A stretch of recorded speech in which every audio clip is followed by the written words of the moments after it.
हरे कृष्णा हरे कृष्णा।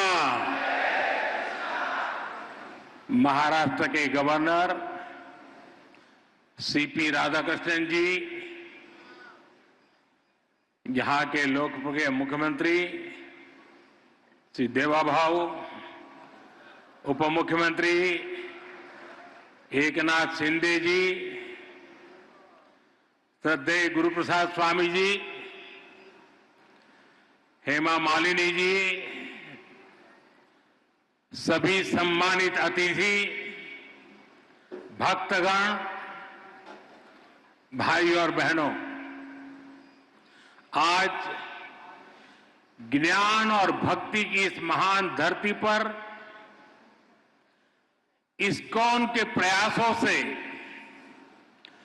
श्री श्री राधा मदन मोहन जी मंदिर का उद्घाटन हो रहा है।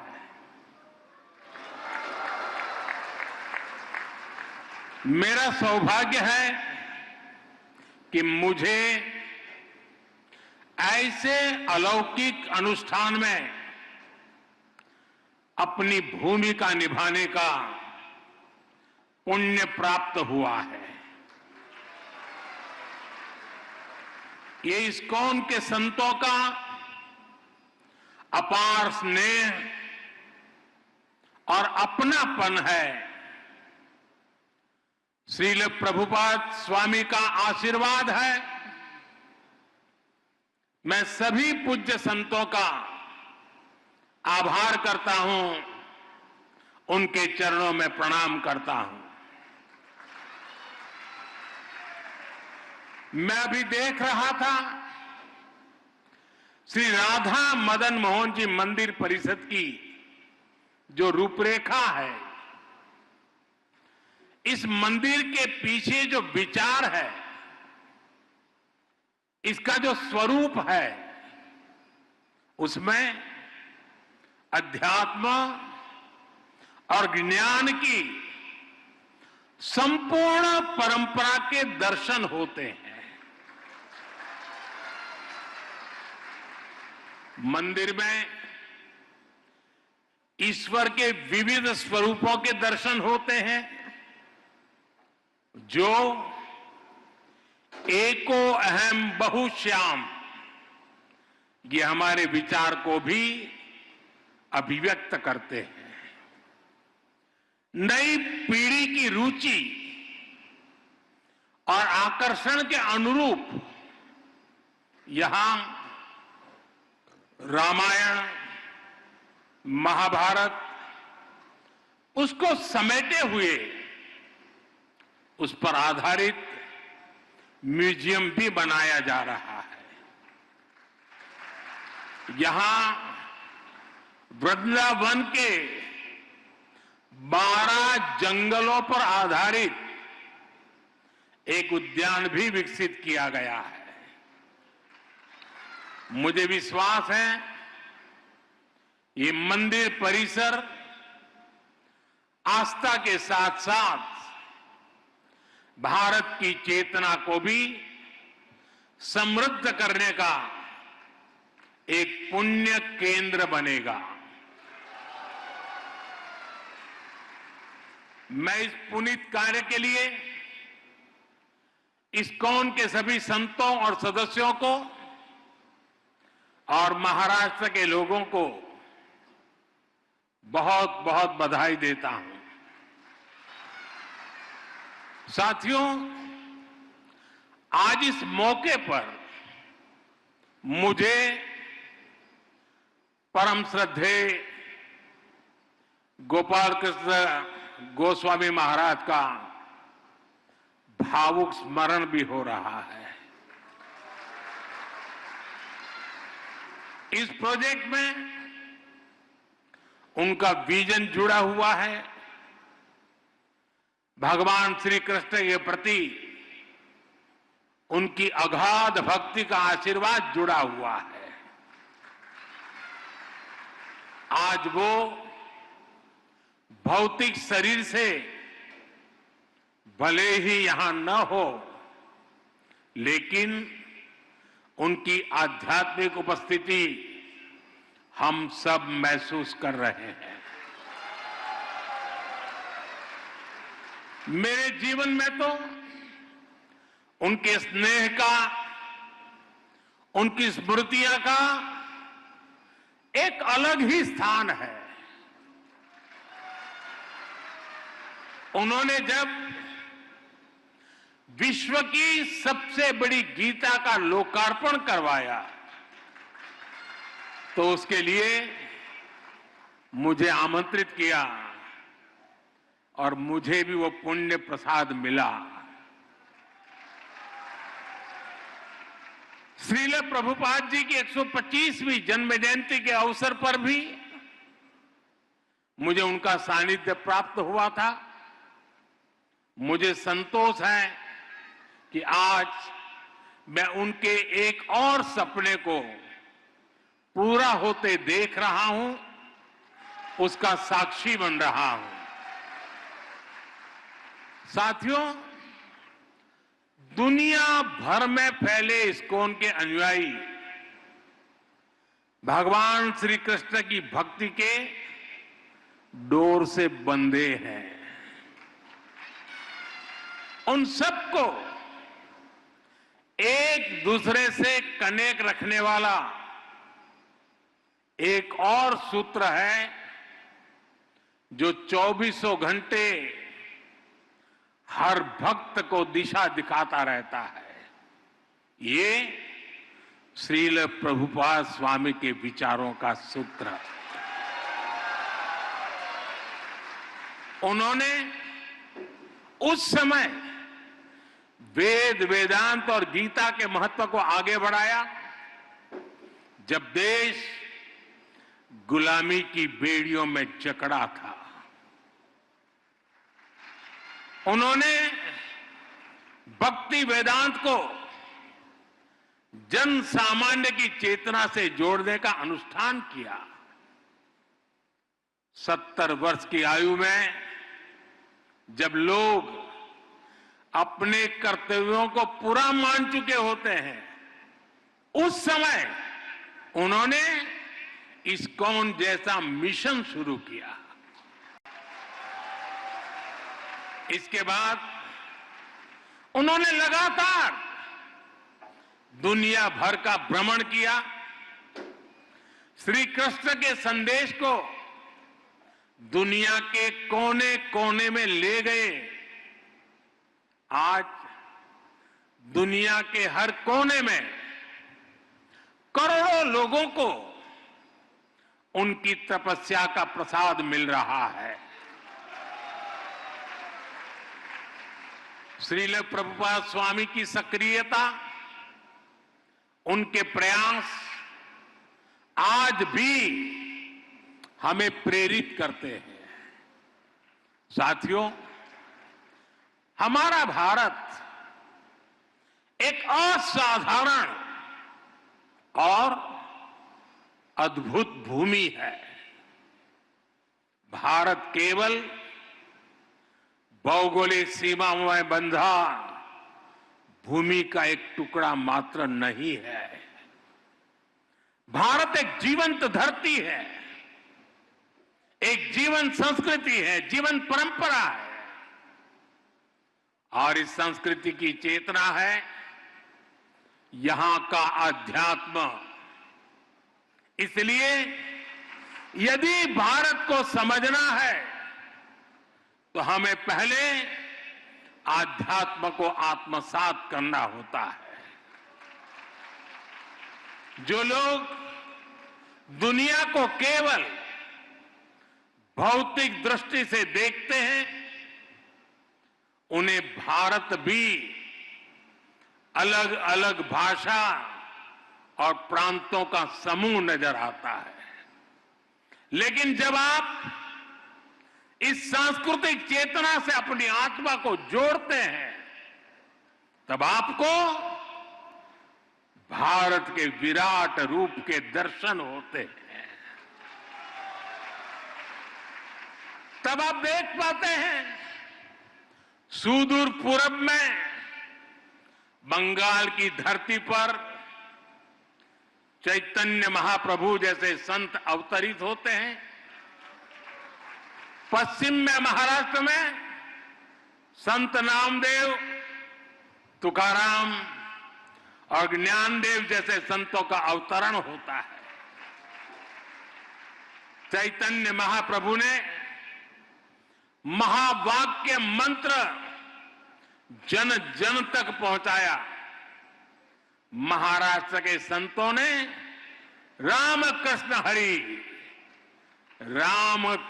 हरि के मंत्र से आध्यात्मिक अमृत बांटा। संत ज्ञानेश्वर ने ज्ञानेश्वरी गीता के जरिए भगवान कृष्ण के गुण ज्ञान को जनसुलभ बनाया। इसी तरह श्रील प्रभुपाद जी ने इस्कॉन के माध्यम से गीता को लोकप्रिय बनाया। गीता की टीकाएं प्रकाशित कर उसकी भावना से लोगों को जोड़ा। अलग अलग स्थानों पर जन्मे ये सभी संत अपने अपने तरीके से कृष्ण भक्ति की धारा को गति देते रहे हैं। इन संतों के जन्म काल में वर्षों का अंतर है।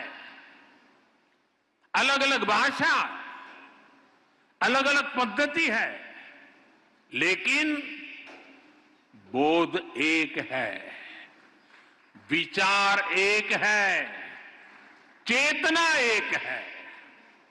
सभी ने भक्ति के प्रकाश से समाज में नए प्राण फूके, उसे नई दिशा दी, अविरत ऊर्जा दी। साथियों, आप सभी परिचित है, हमारी आध्यात्मिक संस्कृति की नींव का प्रमुख आधार सेवा भाव है। आध्यात्मिकता में जनार्दन सेवा और जन सेवा एक हो जाते हैं। हमारी आध्यात्मिक संस्कृति साधकों को समाज से जोड़ती है, उनमें करुणा की भावना पैदा करती है। ये भक्ति भाव उन्हें सेवा भाव की ओर ले जाता है। दातव्यमिति यद्दानम दीयते अनुपकारिणे देशे काले च पात्रे च तद दानम सात्विकम स्मृतम। श्री कृष्ण ने हमें इस श्लोक में सच्ची सेवा का मतलब बताया है। उन्होंने बृहद सुंदर तरीके से समझाया है कि सच्ची सेवा वही है जिसमें आपका कोई स्वार्थ ना हो। हमारे सभी धार्मिक ग्रंथों और शास्त्रों के मूल में भी सेवा भावना है। इस्कॉन जैसी इतनी विराट संस्था भी इसी सेवा भावना से काम करती है। शिक्षा, स्वास्थ्य और पर्यावरण से जुड़े कितने ही काम आपके प्रयास से होते हैं। कुंभ में इस्कॉन सेवा के कई बड़े कार्य कर रहा है।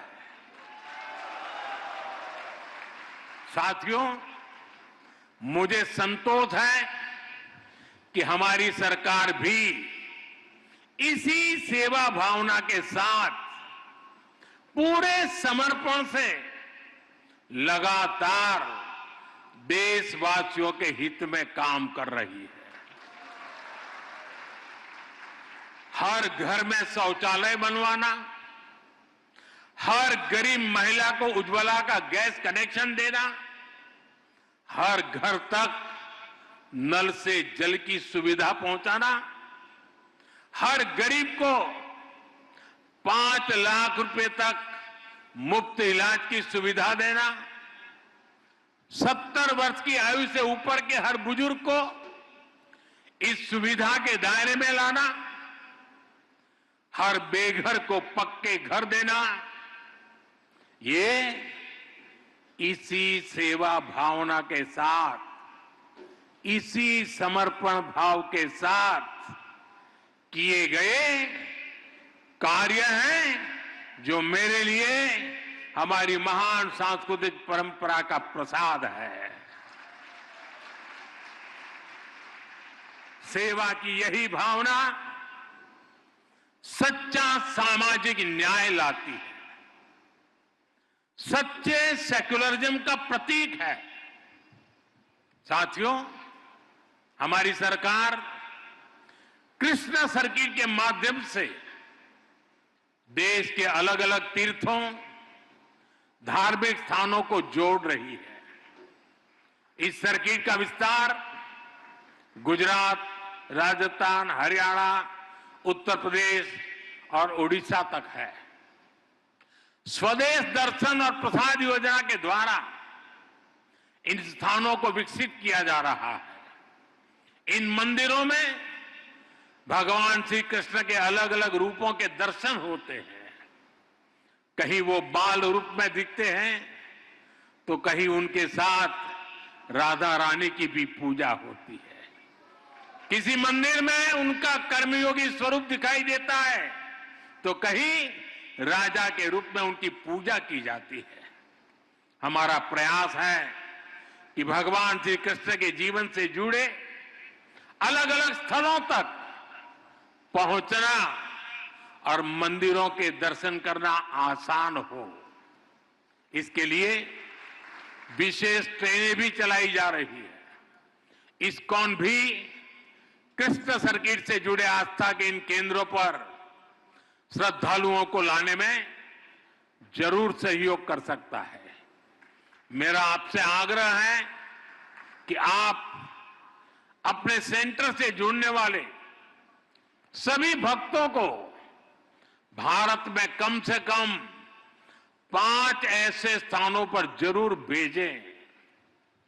साथियों, पिछले 1 दशक में देश में विकास और विरासत को एक साथ गति मिली है।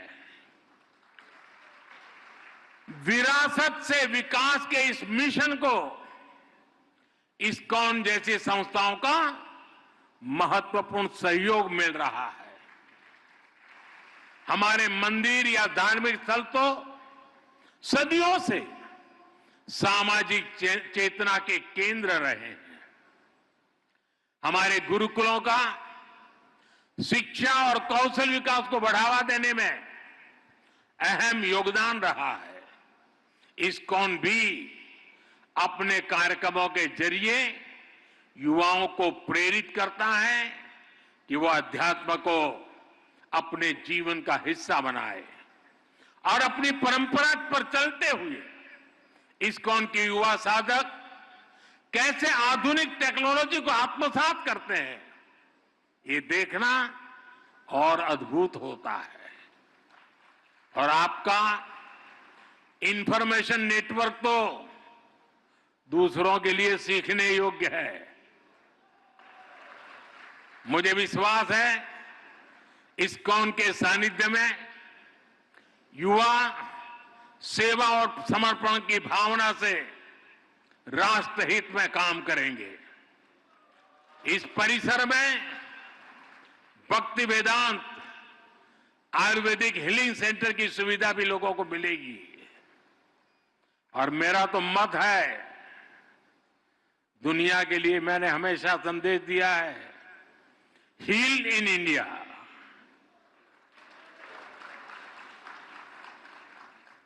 शुश्रूषा के लिए और सर्वांगीण रूप से स्वस्थ होने के लिए, वेलबींग के लिए हील इन इंडिया।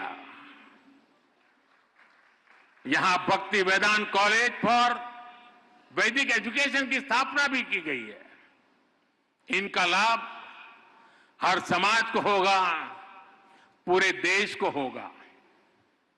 साथियों, हम सब देख रहे हैं कि वर्तमान समाज जितना आधुनिक हो रहा है उतनी ही उसे संवेदनशीलता की भी जरूरत है। हमें संवेदनशील इंसानों का समाज तैयार करना है, एक ऐसा समाज जो मानवीय गुणों के साथ आगे बढ़े, एक ऐसा समाज जहां अपनेपन की भावना का विस्तार हो। इस्कॉन जैसी संस्था अपने भक्ति वेदांत के माध्यम से दुनिया की संवेदनशीलता को नया प्राण दे सकती है। आपकी संस्था अपनी क्षमताओं का उपयोग कर पूरी दुनिया में मानवीय मूल्यों का विस्तार कर सकती है। मुझे विश्वास है कि प्रभुपाद स्वामी के आदर्शों को जीवंत बनाए रखने के लिए इस्कॉन के महानुभाव इसी तरह हमेशा तत्पर रहेंगे। मैं एक बार फिर राधा मदन मोहन मंदिर जी के लिए पूरे इस्कॉन परिवार को, सभी देशवासियों को बहुत बहुत बधाई देता हूं।